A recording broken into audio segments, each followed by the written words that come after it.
So I'll call the Pontiac Election Commission meeting for October 10th to order at 10:15 a.m. Roll call. Prater. Gurley. Present. Doyle. Present. Altman. Present. Ford. Present. 4 members present. Okay. So since we have a quorum present, we need a motion and a second to excuse Commissioner Prater for personal reasons. So moved. Second.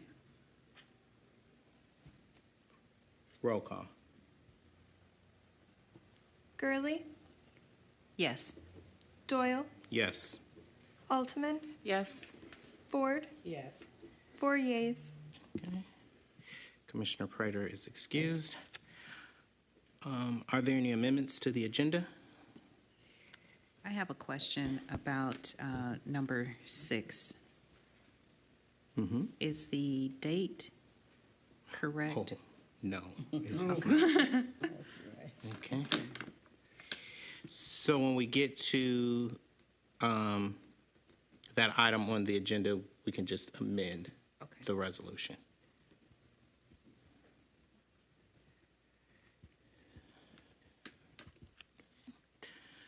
So I need a motion to approve the agenda. So moved. With changes. With the change. I'll second that. Roll call. Gurley. Yes. Doyle. Yes. Altman. Yes. Ford. Yes. 4 yeas. So I need a motion to approve the minutes from the September 6, 2024 Election Commission meeting. I'll offer. Second. Roll call. Gurley. Yes. Doyle. Yes. Altman. Yes. Ford. Yes. 4 yeas. Okay, the minutes have been approved. I guess I should have started off with first welcoming our 2 new commissioners, Commissioner Ashley Altman and Commissioner Gloria Harris Ford. For the public's information, the City of Pontiac adopted a new charter after the August 6th election. Voters approved a new charter, and in the new charter, the Pontiac Election Commission membership was extended to include 2 members from the public. Prior, under the old charter, it was the city clerk, the city treasurer, and the city attorney. Under our new charter, the city clerk serves as the chair of the election commission, the city treasurer, who is Ms. Prater, who is absent, and then the mayor appoints 1 city employee. He appointed the city attorney, Attorney Gurley, and then the city council appoints 2 residents, and the 2 residents are Ms. Commissioner Altman and Commissioner Harris Ford. So, welcome. Thank you. To the, Question, clerk. Yes. Can you also state whether our new 2 commissioners have been sworn in? yes, both commissioners have been sworn in. Ms. Harris Ford was sworn in a few weeks ago, and then I gave Ms. Commissioner Altman the oath of office prior to the start of this meeting. Thank you. So next on the agenda is the appointment of precinct inspectors. And as noted before, there is an error in the resolution. So I guess first I need a motion to approve the resolution, then we can amend the resolution. So moved. Second. To amend the resolution. To approve it, now we'll have discussion. So now we need an amendment to a motion to amend the resolution to change the date. I'll read the resolution. Be it further resolved that the Pontiac Election Commission appoints the following individuals listed under Attachment A as precinct inspectors for the general election. This is August 6, 2024, and it should read November 5th, 2024, and authorize the city clerk to amend and/or change the appointment of inspectors as needed. just need a motion and move in support of the motion to amend the date of the resolution. So moved. Second. So roll call on the amendment to the resolution. Gurley, Yes. Doyle, Yes. Altman, Yes. Ford, Yes. 4 yeas. Okay. Now, is there any discussion on the resolution? Yes. You've provided a list of the inspectors for each of the precincts. Can you just explain to the viewers what the individuals will do and what the titles are for each of the precincts? Okay. So by state law, the city of Pontiac has 18 precincts, and there has to at least be 3 election inspectors at each precinct. We actually will have 5. We will have a chairperson who oversees the entire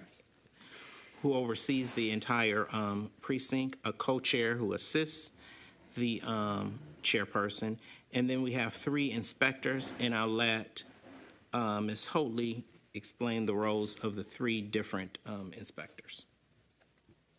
So the inspectors are able to rotate throughout their positions because it's a long day and to be stuck doing one task for 18 hours can be difficult. So the 3 different options are your application inspector. If you voted in person, that's typically the first person you see. They assist the voter in filling out their application to vote, and they make sure that the voter has some sort of photo ID. If the voter does not have that photo ID, there's additional paperwork to fill out. Then your next inspector is the ballot inspector. They're the ones that put the ballot in that long secrecy sleeve and ensure that the number on that stub matches the number that was issued to the voter in the laptop. And then your last one is the tabulator inspector. They help the voter remove the stub from their ballot and get their ballot through the machine and make sure that their vote was counted. Thank you. Are there any restrictions on, say, for example, relatives working together or employees of the city working in any of those positions? No, there is not. Okay. Now, if a city employee is working, they will have taken that day off and you would be paid as an election worker, with the exception of the staff of the clerk's office. Okay. Official duties. Okay. So we already had a move in support of the resolution. We amended it, so we just need a roll call on. Clerk, one final question. And so you have enough inspectors to fill all of the precincts? You have the adequate number? Yes, we got an overwhelming amount of applications for this election. It was wonderful to see. Great. Okay. And in addition to that, on that point, we will have some workers on call in case, because always happens, somebody will have attended training, say they will work, and then they're a no-show on the day of the election. So we started what we call on-call workers, so they report at 6 a.m. If we need to deploy them to a precinct that may be short a worker, they will get paid the full amount because they, will work the whole day. But if they don't, we keep them to 9 a.m. and then we pay them, how much is it? $75. $75, just, to have been on call. So they're free to go at 9 a.m. if we were not able to place them. But this way, we ensure that we have more than enough inspectors for all of our precincts. Okay. And Question. So you're saying the on-call inspectors, they report here to City Hall at 6 a.m. And then they wait to see if they are needed Correct. until 9 a.m. 9 a.m. And what happens after 9 a.m.? They're dismissed, and then they're paid $75 for having been on call. That's just to cover the opening of the polls? Because if you release them at 9 o'clock, anything could happen during the election day. I was just wondering, since you're sending them home at 9 o'clock. Yes, yeah, just the opening of the polls. I guess technically somebody could get sick or something, but for the most part, we release them because again, we have more than the state required us to have For the inspectors? for Oh, each okay. location, for each precinct. I'm sorry. We would have means to call them if needed after they're released. I guess if something, possibly, and then they would be paid the whole entire amount for, working the whole day, if they had to work the whole day. But other than that, they're paid pretty much $75 for 3 hours. Any thoughts, Ms. Harris-Ford? I should acknowledge that Ms. Ford is the retired city clerk for the city of Lathrop Village, and she previously worked in the Pontiac city clerk's office some years ago as well, too. No, you've answered my question. I Okay. was just wondering about, releasing them at that time. Okay. I thought maybe you could like have a double duty for the ones that you call the extra. You call the people that help, she just told me what they were. Oh, closing help. Maybe they could be the same people. Because closing help, they just started working at, when the polls close. So maybe if you could explain all the positions that we have for Election Day, Ms. Holy. Okay, so we've already gone through chair, co-chair, inspector. We have created the position of super chairperson at some of our polling places that have more than one precinct in that polling place. The super chair is someone who was previously a normal chairperson who's shown us without asking that they're willing to stay late to help the other precincts in their polling place. So we've now given them this role of super chairperson. They are earning a little bit more money, and their job is not only to ensure that their precinct is getting out at a decent time, is doing all of the proper procedures, it's to make sure the other precincts in that polling place are also doing that. Then we move on to our AV counting board, which is very similar to in-precinct, but they only work with the absentee ballots. We have 2 mini AV counting boards. The first one is going through and running ballots for precincts 1 through 9. The other one is 10 through 18. They will both be sequestered in this room. And here we just have 1 chairperson and 3 inspectors for each, and then a super chairperson who has a lot of experience in AV counting boards. Now, our receiving board is basically the final check before all of these election day items go to the County Board of Canvassers. So they're ensuring that everything has been signed, all the I's are dotted, T's are crossed, and everything balances. Here we have also created the idea of closing help. So these are members of the receiving board that at 7:45 are going to go to the precincts that do not have a super chair, and they're going to help them close down. This is to try and make the receiving process easier and faster on our chairs and co-chairs. They're going to catch those minor issues ahead of time so that all of the receiving isn't just, you should have signed here, let's sign here. And all of the workers will still be at the polling place at this time. So say everyone forgot to sign something, instead of us calling them at 10 p.m., getting them out of bed to come back here and sign it, it would be done right then. With the closing help. Yes, correct. So the closing help, they only start working. At 7:45 p.m. Okay, what are they doing the rest of the time? They just come in that time, or They come are in they that already working? No, because we don't know for sure when every precinct is going to be closed.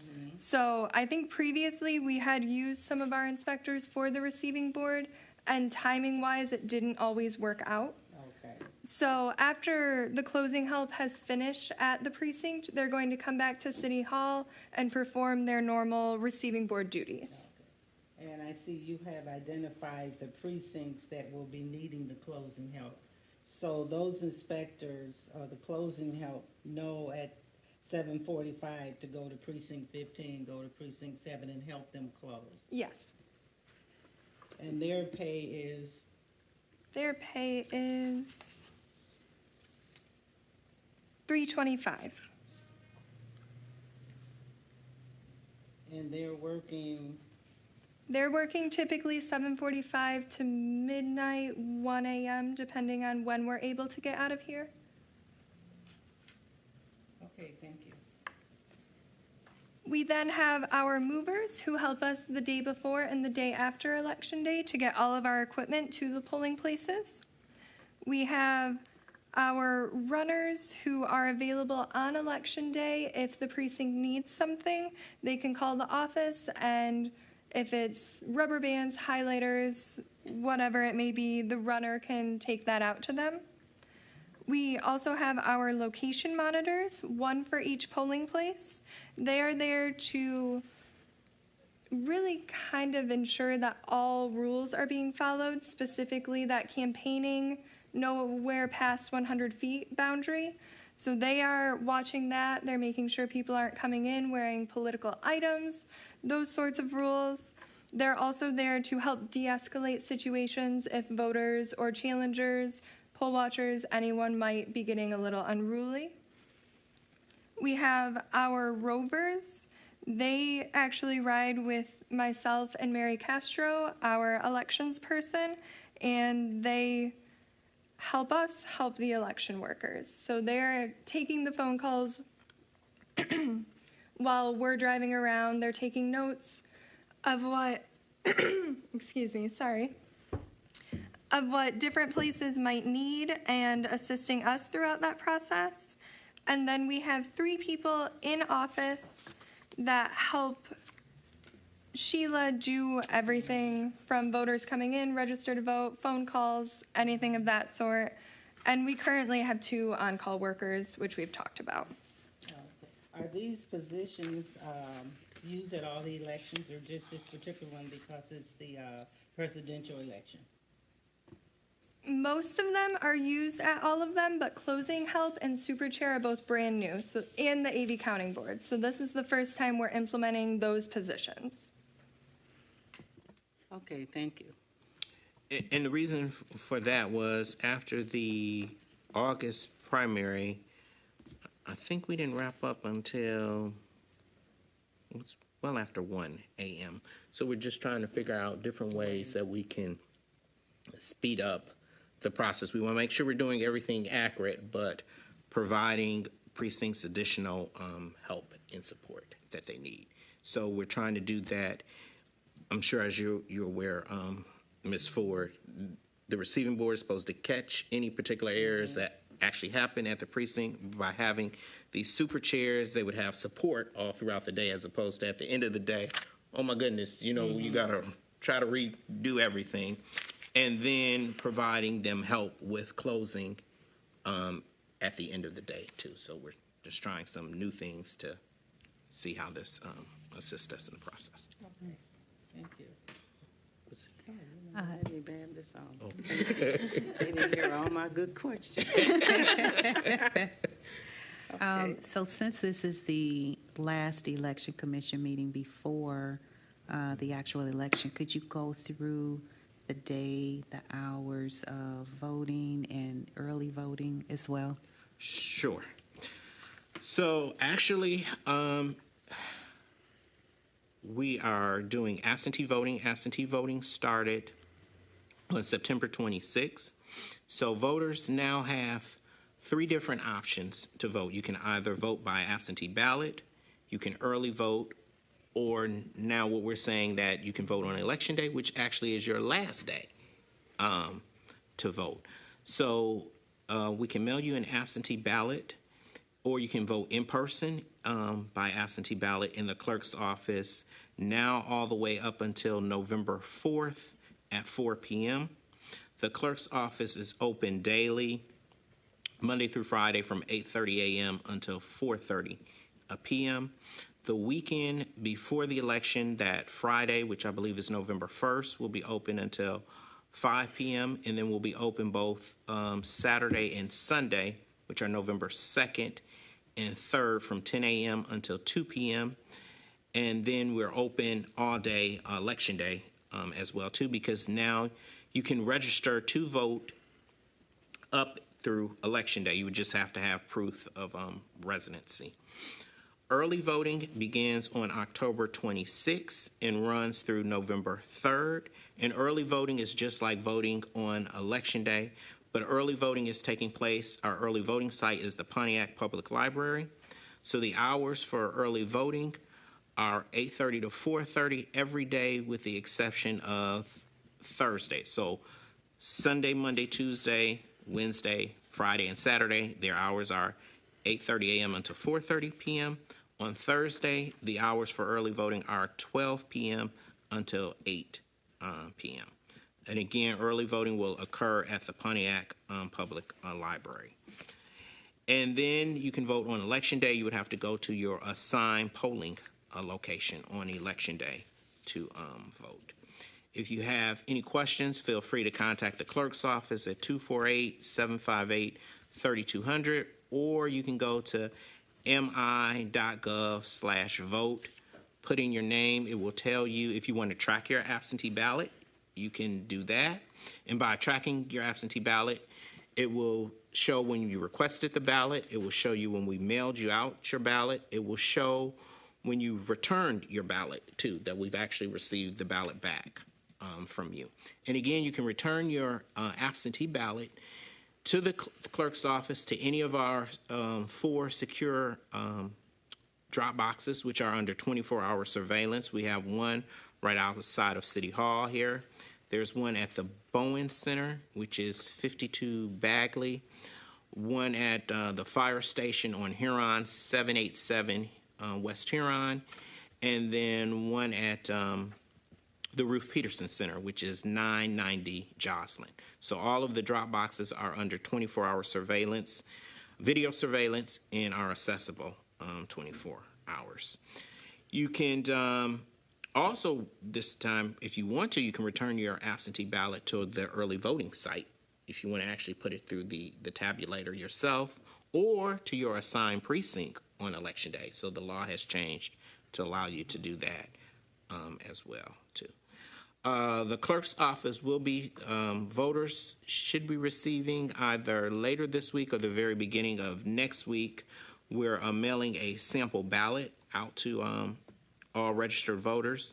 And when the week of early voting, we will be mailing out an early voting mail piece as well, too. So we really want to encourage everyone to vote early as well, too. We want to give everyone as many options as possible to vote. So I should also mention that the clerk's office has a service team. So if you are a homebound senior citizen or handicapped and can't get out, we can bring you your ballot directly to you, one of our election officials. Or if you're hospitalized, we can do that as well, too. And we call that the city clerk service team. Thank you so much. Sure. So I believe we still need a roll call for the appointment of precinct inspectors. Gurley, Yes. Doyle, Yes. Altman, Yes. Ford, Yes. 4 yeas. Okay, so that's taken. So now we'll have our public accuracy test. This has to be done prior to any election. Mr. Wesley from Office Management Consulting conducts our public accuracy test for us. Mr. Wesley is a former election director for the city of Detroit, and we have hired him as a consultant. He does the testing of our ballots for us and conducts our public accuracy test, which is open to the public. We have to let the public know that the equipment is running properly prior to Election Day. So that's the point of the public accuracy test. Mr. Wesley. Okay, good morning, thank you. Good morning, everybody. Morning. got 2 precincts, which we're required to do. Excuse me, Mr. If you grab that microphone at the podium, so, yep, and just press where the little person is, the red button on it. Yep. Okay, You can actually move it to in front. You can pick it up. Yep. okay, So where the public can hear. okay. So we've randomly selected 2 precincts. As you can see, I already have the machines open. We open them prior to getting to this point in the process, and it prints a 0 tape. So to show that there's been no ballots tabulated prior to us running our test deck through. And so this procedure is going to just require me to run the test decks through both of the precincts, print the results, and then ensure that the results match what's on the tally sheet, which accompany each one of the specific test desks. Any questions before we start? Yes, which precincts did you randomly choose? Chose 1 and 2. Okay. I walked down there, grabbed the first 2 I saw. I just want to make note that the time on the display is not the time it is now, but I'm guessing that's because daylight savings time is coming up. That's right. Okay. We're required to do pre-testing, and at the time we do that pre-testing, we do set the time back so that when election day comes, that is the correct time. Because once we finish testing, we're not allowed to go in and touch the machines anymore, except for this event that we're doing now, public accuracy test. They will be sealed. I guess it ran out of battery or something. Maybe one.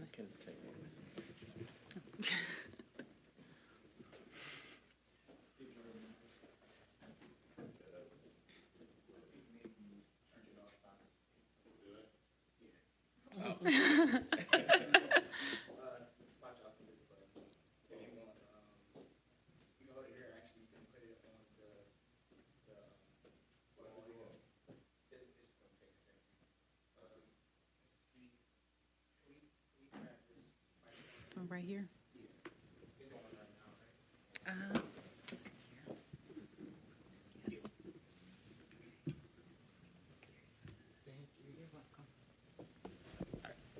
Okay. I don't have to hold it in my hand, do I? No, just, Just good? That's good enough? yes, sir. I missed the microphone class, I'm sorry.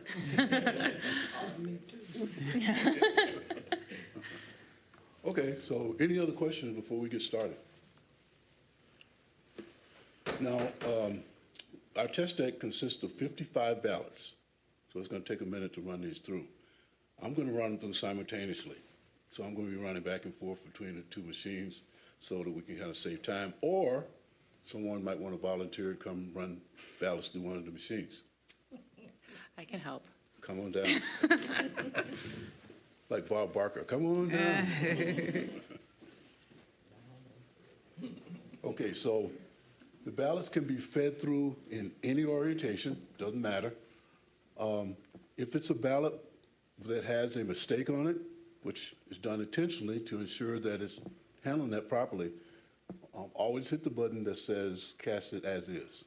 You'll see that when you put a ballot through on the screen, okay? Yep. So, let's go.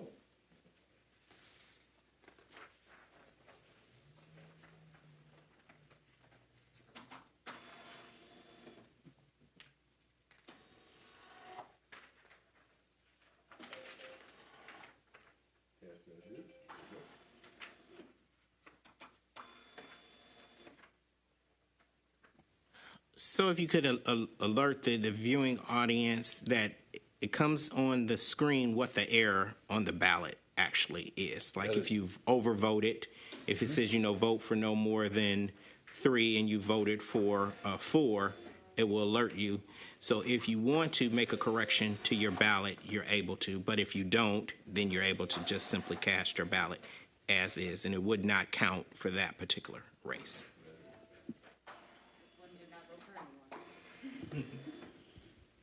Also, is this a particularly long ballot Yes. this year? As you can see, it's pretty full, Okay, so it's front and back. front and back, that's correct.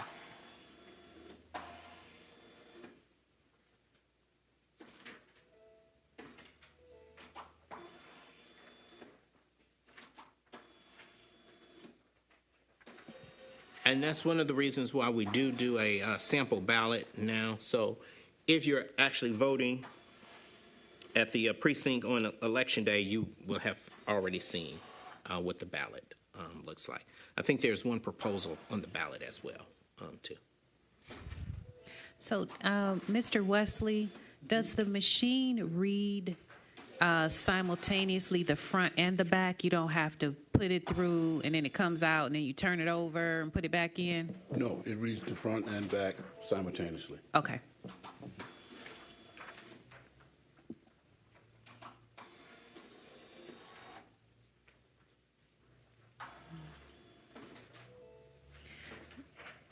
Clerk, is this the first year that you've sent out sample ballots?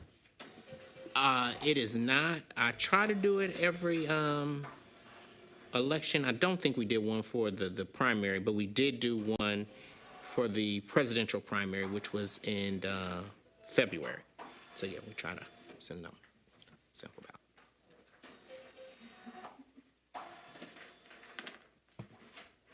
Has that been helpful with the mistakes that people make on their ballots? I would hope so. We did find, and that's why we put sample ballot on the ballot that actually a couple people voted. Send it on the sample? Yeah. That's why I'm saying, I was, for the postage or sending it out, is it that, helpful? Yeah. That people actually use it? Yes. Yeah. And then we also tell them of their various voting options.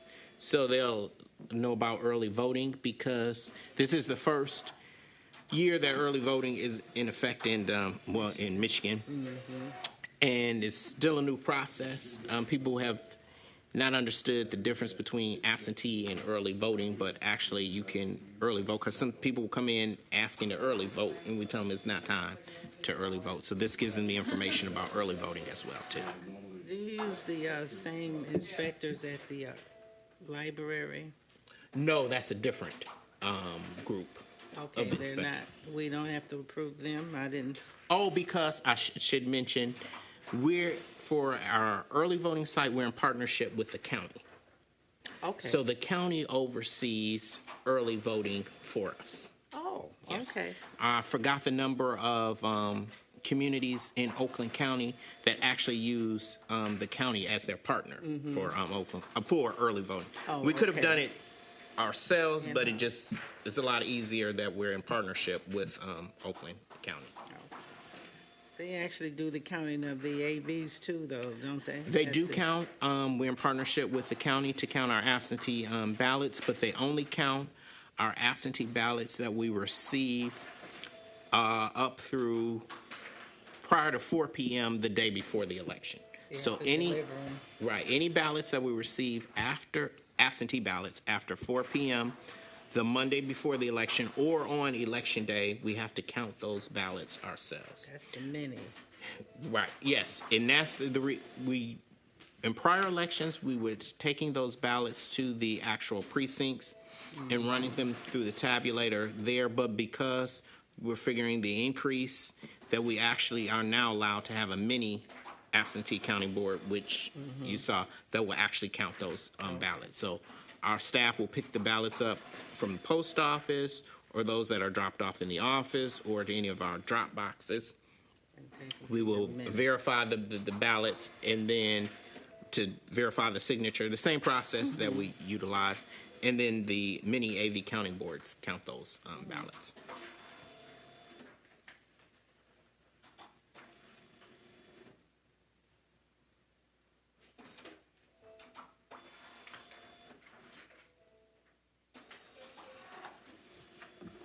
Clerk, will the sample ballot also be online for people to see? We can make sure. I'm not sure if we haven't. They are we'll make sure. online. Okay, all right, yep, okay.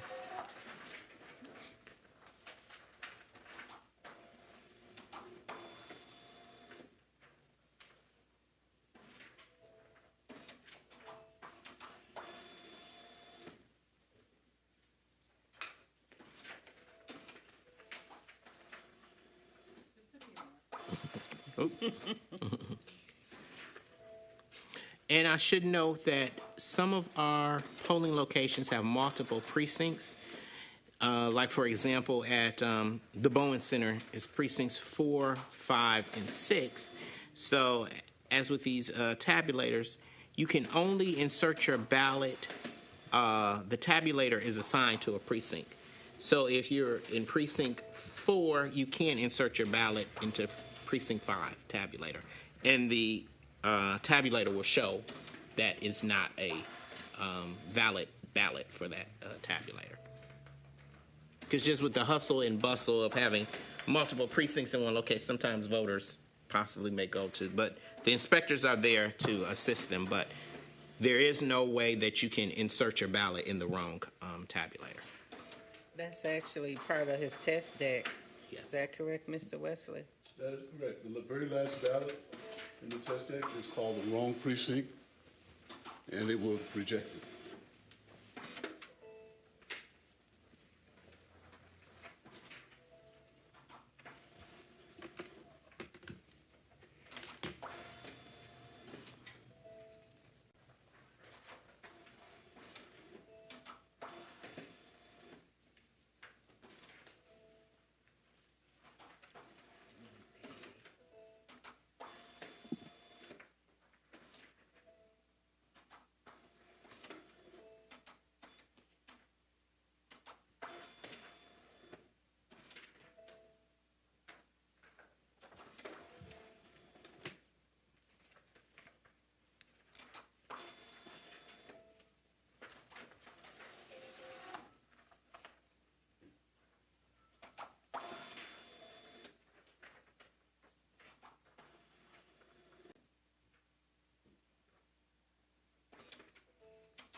Clerk, I do have a question, probably for the benefit of those workers. So how are they fed throughout their shifts on Election Day? So the city of Pontiac actually provides all workers with breakfast, lunch, and dinner. They do get a break, but we do provide them with a continental breakfast, a lunch, and a meal for dinner. Be an inspector. ain't you? Right. What? That's what. Be an inspector. I'm always fed on dinner.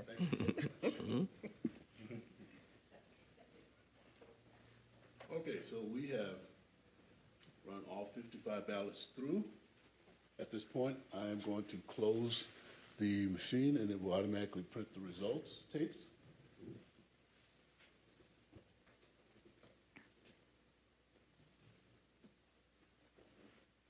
And because it's not election day closing time, it requires me to put a password in to close. That's to prevent someone from trying to close the tabulate out early before poll closing time. Are your passwords changed prior to using the machines again? Yes.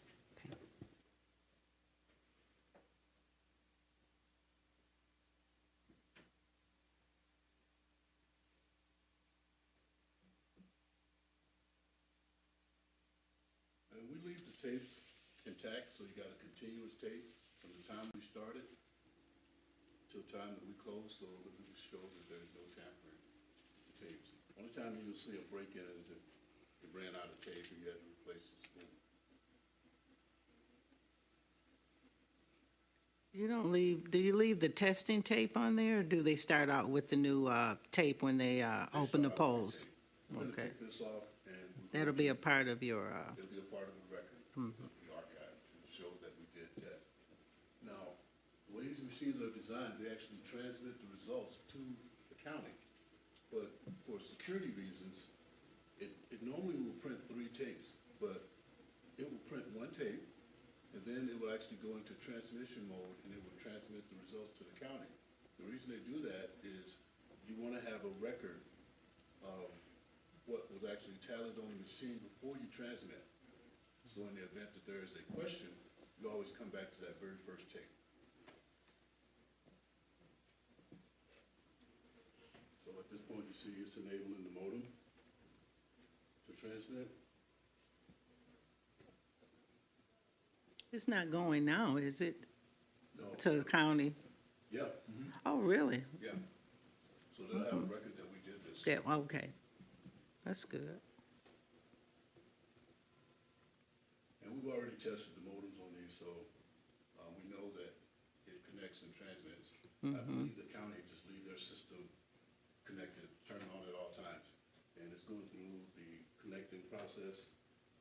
And when it successfully transmits, this bar right here will change to a bright green. Clerk, how many machines will be in the precincts, and how do they get there? So each precinct has a tabulator, so it's 1 tabulator per precinct. And then, plus the AV counting boards have a tabulator. But as far as how the equipment gets on the list, we have movers. So those are the ones that are transferring our equipment to the location. Could you, when you move the mic, would Move the mic with me, okay? I'm sorry, people can't hear exactly what you're. Well, I'm not a TV personality, so. Guess I missed mic class and acting class. Okay, so as we can see, it transmitted 100% successfully, okay? Now, the machine is going to ask me to print a record of that on the tape. It says that it was done successfully, I hit okay. It's gonna print a little snippet on here, and then it will print the 2 remaining reports. We don't need those 2 remaining reports because it's wasting paper. So once it finishes printing this, I'm gonna hit cancel, and that will conclude the test. There we go. This one successfully transmitted.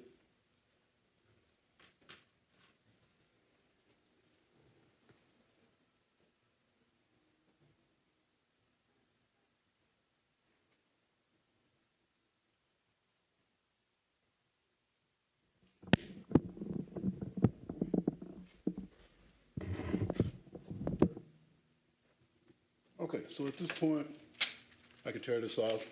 I've got a complete record of from the beginning to the very end, everything for each precinct. And then at this point, I'm going to remove this seal. I'm going to clear the results of what we just did and get it ready for Election Day. And we're going to put 2 brand-new seals on, and we're going to record those. So you have a record of that as well. Any other questions? None? Okay. Thank you for your assistance. You're welcome. So that concludes our public accuracy test. Next on the agenda is public comments. I don't see any members of the public present. Are there any further comments from any of the commissioners? I have none. Okay. I would like to just thank, the clerk's office for all the hard work you all are putting in to make sure that the election goes off without a hitch, that people are able to vote if that is what their intent is, and that all the votes are counted accurately. Thank you. Thank you. And I should say my staff works very hard during this particular time. Then we also get some additional assistance. We do have 2 temporary employees in our office now, Kenya Earl and Janet Jimenez, and we'll be getting an additional one to LaShawna Reese, who helps us from time to time with elections, because the clerk's office still has to function with all his other additional duties on top of its election duties as well too. So I do want to thank my staff for all their hard work. So I need a motion to adjourn. So moved. Second. Roll call. Gurley, Yes. Doyle, Yes. Altman, Yes. Ford, Yes. 4 yeas.